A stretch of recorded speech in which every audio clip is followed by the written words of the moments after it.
Lewis Hamilton's radio message in Canada was so explosive, Ferrari engineers reportedly went silent after hearing it. "I have no power." And the terrifying part is, the data later proved he was right. Because while Hamilton was somehow fighting Max Verstappen with pure experience and racecraft, Ferrari discovered the SF-26 could still be more than 20 horsepower weaker than Mercedes. 20 horsepower. That is catastrophic in modern Formula One. That is the difference between controlling races and getting hunted every single straight. But here is where the story becomes dangerous for Ferrari. Canada was actually Hamilton's best weekend since joining the team. For the first time all season, the 7-time world champion looked fully synchronized with the SF-26. The braking looked smooth. The confidence looked real. The tire management looked elite. He finally looked like Lewis Hamilton in red. At the exact same moment, Charles Leclerc was calling the weekend one of the worst experiences of his entire career. Same car, same engine, completely opposite emotional reality. And now the tension inside Ferrari is exploding for one terrifying reason. Hamilton may finally be unlocking the true potential of the SF-26. Right when Ferrari discovers the power unit itself may be fundamentally too weak to fight for the championship. And once you understand what Hamilton was really exposing with that furious radio message, the entire Ferrari project suddenly looks far more unstable than anyone inside Maranello wants to admit. Subscribe if you love Formula One stories that reveal what teams desperately try to hide. At first, Ferrari tried to calm the situation down internally. No panic. No dramatic public statements. Just the usual Formula One language. We are analyzing the data. We understand the weaknesses. We know where we need to improve. But inside the garage after Canada, the atmosphere was far more uncomfortable than Ferrari wanted people to believe. Because Hamilton's radio message exposed something engineers could no longer hide from themselves. The SF-26 was losing too much power in the exact areas where modern Formula One races are usually decided. Corner exits, acceleration zones, long straights, and Montreal exposed every weakness brutally. Now, to understand why Hamilton sounded so furious, you need to understand how demanding Canada really is on a power unit. This circuit is relentless. Drivers brake violently into slow corners, then immediately demand maximum acceleration again. Over and over. The engine never truly rests. That means even small horsepower deficits become visible very quickly. But Ferrari's problem was not small. According to the concerns emerging after the race, the SF-26 may still be more than 20 horsepower behind Mercedes. That is enormous in modern Formula One, especially when the top teams are normally separated by tiny margins. And suddenly, Hamilton's radio no longer sounded emotional. It sounded accurate. Because the terrifying thing for Ferrari is this. Canada was actually the first weekend where Hamilton finally looked completely comfortable with the car. That changes everything emotionally inside Maranello. For months, the biggest fear around Ferrari was adaptation. Would Hamilton ever truly connect with the SF-26? Would he ever trust the braking naturally? Would he ever stop looking tense through medium-speed corners? In Canada, the answer finally started becoming yes. You could see it immediately. The steering looked calmer. The tire management looked cleaner. The race pace looked natural. For the first time all season, Hamilton was not simply surviving the Ferrari. He was beginning to understand it. And that is exactly why the power crisis became so emotionally explosive. Because now Ferrari knows something terrifying. The driver may finally be ready. The engine may not be. Think about finally learning how to control a fighter jet perfectly, then discovering the engines cannot generate enough thrust to compete. That is essentially Ferrari's situation after Canada. Hamilton's confidence is rising rapidly. The power deficit is becoming impossible to ignore. Meanwhile, Charles Leclerc was experiencing the exact opposite emotional collapse. While Hamilton slowly adapted around the limitations, Leclerc became trapped inside them. Traffic overheated the tires. Poor acceleration made overtakes almost impossible. Braking instability destroyed confidence lap after lap. And eventually, Charles openly admitted he never truly felt connected to the SF-26 at any point during the weekend. That statement shocked people inside the paddock. Because drivers at Leclerc's level rarely speak that openly unless the problem feels deeply structural. And Ferrari engineers were suddenly watching two completely opposite emotional realities unfold inside the same garage. Hamilton building belief, Leclerc losing it. That terrified Ferrari more than the actual race result. Because top Formula One teams depend on consistency between drivers, shared understanding, predictable behavior. Canada exposed the opposite. And now Ferrari faces the most dangerous contradiction imaginable. Lewis Hamilton is finally unlocking the SF-26. At the exact same moment, Ferrari discovers the power unit itself may not be capable of supporting a real championship fight. Then the race changed completely. George Russell retired from the lead. Safety car. Everything compressed instantly. And suddenly, Ferrari had a real opportunity. The team reacted immediately. Hamilton into the pits. Fresh hard tires. Aggressive strategy call. For a few laps, it looked like Ferrari had rescued the entire weekend. Hamilton rejoined close to Verstappen. The tires switched on perfectly.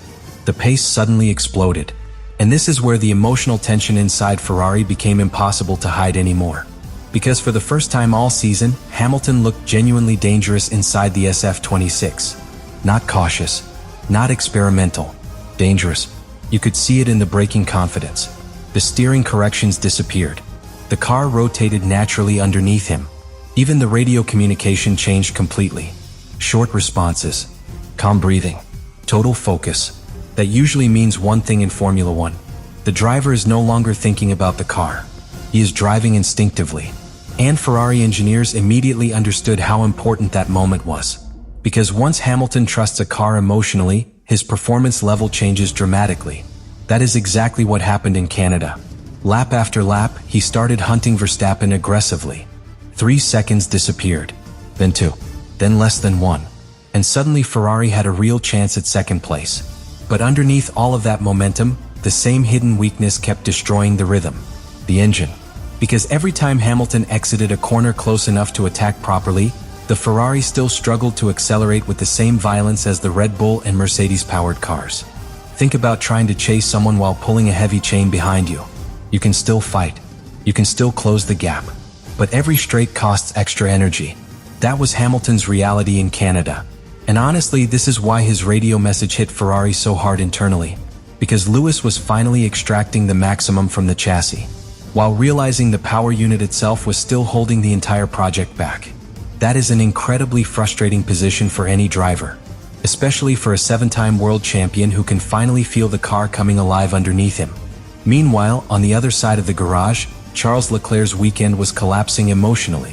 While Hamilton grew stronger every stint, Leclerc kept sinking deeper into frustration. Traffic destroyed tire temperatures. Poor acceleration trapped him behind cars. Braking instability killed confidence corner after corner. Everything connected together. That is why Charles later described Canada as one of the worst weekends of his entire career. Not because of one mistake. Because the SF-26 never truly felt stable or predictable underneath him from the first session onward. And inside Ferrari, the emotional split between both drivers became impossible to ignore after the race. Hamilton sounded optimistic, energized, almost relieved. Leclerc sounded mentally exhausted. That contrast matters enormously inside Formula One teams, because teams naturally move toward momentum, toward confidence, toward whichever side of the garage is generating belief. Canada may have been the first race where Hamilton truly became Ferrari's emotional leader, not politically, naturally. And that creates enormous pressure moving forward. Especially because the deeper Ferrari investigated the Canada data, the more alarming the engine situation became. According to the concerns emerging after the race, Ferrari may still be more than 20 horsepower behind Mercedes. That is catastrophic in modern Formula One, because horsepower deficits infect everything else. Weak acceleration hurts overtaking. Bad overtaking destroys tire life. Tire stress damages confidence. Confidence changes braking behavior. Everything spirals together. And now Ferrari faces the most dangerous contradiction imaginable. Lewis Hamilton is finally unlocking the SF-26. At the exact same moment, Ferrari realizes the engine itself may not be powerful enough to support a real championship fight. That is why the FIA recalibration system suddenly became Ferrari's biggest source of hope internally. Because if Ferrari receives additional development flexibility later this season, the team may finally get the chance to attack the one weakness threatening the entire project. And this is where the story becomes genuinely dangerous for the rest of Formula One. Because Canada revealed something hidden underneath all the tension and frustration. Lewis Hamilton is no longer trying to survive inside Ferrari. He is starting to understand how to fully weaponize the SF-26. But Ferrari's biggest problem after Canada may not actually be the engine itself. It may be the pressure now exploding inside the team. because Formula One projects rarely collapse because of one weakness alone. They collapse when frustration spreads faster than solutions. And right now, that pressure is growing everywhere inside Ferrari. The engineers feel it. The strategists feel it. The drivers definitely feel it. Because Canada exposed something Ferrari did not want the world to fully notice yet. The SF-26 is creating two completely different emotional realities inside the same garage. Hamilton is finally building trust in the car. Leclerc is losing trust in it. That combination is dangerous. Not just technically, psychologically. Because once drivers start giving completely opposite feedback about the same machine, confusion starts infecting development itself. Which setup direction do you follow? Which driving style matches the real potential of the car? Which driver is actually understanding the SF-26 correctly? Canada forced Ferrari to confront those questions much earlier than expected. And honestly, the emotional contrast after the race was impossible to hide. Hamilton looked alive. The body language was lighter. The radio communication sounded calmer. Even his interviews carried a completely different energy. For the first time all season, Lewis Hamilton genuinely sounded happy at Ferrari. Meanwhile, Leclerc sounded exhausted mentally. Not angry, defeated. He openly admitted he never found confidence with the car all weekend, and that every corner felt unpredictable underneath him. That is a terrifying thing for a driver to say publicly. Because drivers at this level survive on instinct. Once instinct disappears, hesitation enters every braking zone. And in Formula One, hesitation destroys lap time instantly. Think about trying to sprint across ice while somebody keeps changing where the slippery sections are. Eventually, you stop attacking naturally. That was Leclerc's reality in Canada. Hamilton somehow adapted around it. And this is where the story becomes genuinely dangerous for the rest of the grid. Because if Lewis Hamilton is already learning how to maximize the SF-26 despite the engine weakness, what happens if Ferrari actually fixes the power deficit later in the season? That question is starting to scare people inside the paddock. Because according to the concerns emerging after Canada, Ferrari may still be more than 20 horsepower behind Mercedes. That is catastrophic. But it also means Ferrari's biggest weakness is extremely clear now. And clear problems are easier to attack than invisible ones. That is why the FIA recalibration system suddenly became Ferrari's biggest source of hope internally.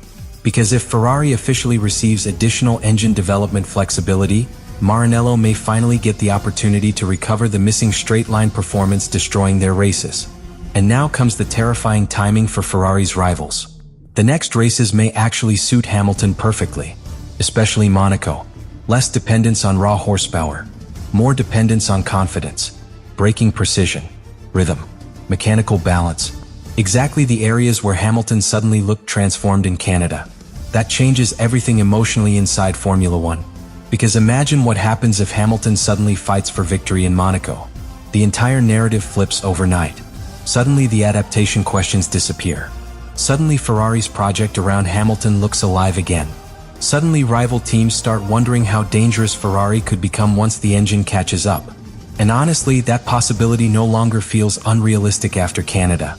Because underneath all the frustration, all the radio anger, and all the tension surrounding the power crisis, Ferrari accidentally revealed something extremely important. Lewis Hamilton is no longer trying to survive in red. He is starting to believe in the SF-26. Now Ferrari just has to build an engine powerful enough to deserve that belief.